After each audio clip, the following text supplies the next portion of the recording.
تو میں نے اسے آج تک کبھی ٹاپک نہیں بنایا تھا. ایک دفعہ لائیو سیشن میں کوئی کوشچن ہوا تو میں نے اسے ایڈریس کیا, کیونکہ میں یہ سمجھ رہا تھا کہ اس کو میں اگر ٹاپک بناتا ہوں تو اس میں بعض اوقات اس قسم کی غلیظ گفتگو سمجھانے کے لیے, ایکسپوز کرنے کے لیے کرنی پڑ جاتی ہے, جو ہمارے اس پلیٹ فارم کے شان نشان نہیں ہے. اس لیے میں اسے اوائڈ کرتا رہا. یہاں مرزا جھوٹا عذر پیش کر کے مومن متقی بننے کی کوشش کر رہا ہے, لیکن مرزا کے ہی پلیٹ فارم سے ہم کچھ نمونے پیش کر دیتے ہیں تاکہ تصویر کا دوسرا رخ بھی آپ کے سامنے آ جائے کہ مرزا کس طرح گفتگو کرتا ہے. اور کہتے ہیں جن بزرگوں کے پاس وہ آئے تھے نا, سخت سردیوں میں بھی لحاف کے اندر ان کا پسینہ چھوٹ گیا.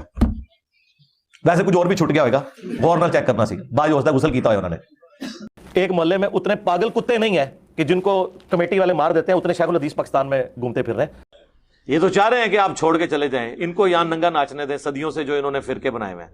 کیا یہ گفتگو مرزا کے پلیٹ فارم کے شایان نشان ہے؟